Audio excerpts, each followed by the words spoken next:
லைஃப்ல ரொம்ப ரொம்ப முக்கியமான ஒரு நாள் இன்றைக்கு. காலை வணக்கம் நண்பர்களே. இன்றைக்கு ரொம்பவே ஸ்பெஷலான ஒரு நாள். என்ன நாள் அப்படின்னா இன்றைக்கு லேபர்ஸ் டே, அதாவது உழைப்பாளர் தினம். அனைத்து ஹார்ட் ஒர்க்கர்ஸுக்கும் என்னோட லேபர்ஸ் டே வாழ்த்துக்கள். இந்த ஸ்பெஷல் டேல ஒரு கருத்து சொல்லலாம்னு இருக்கேன்.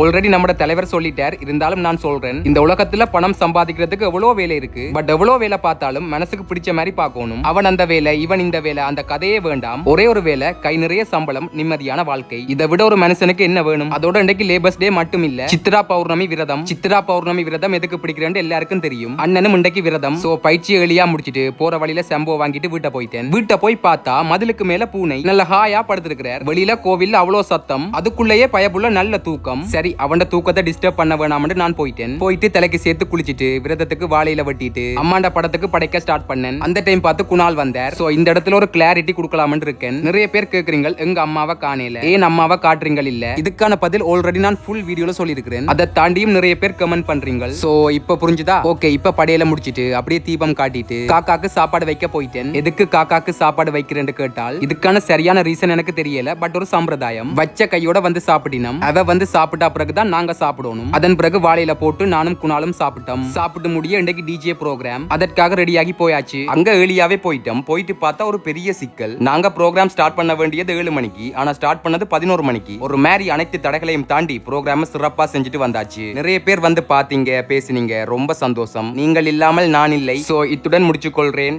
அப்புறம் என்ன, நாளைக்கு பார்ப்போம்.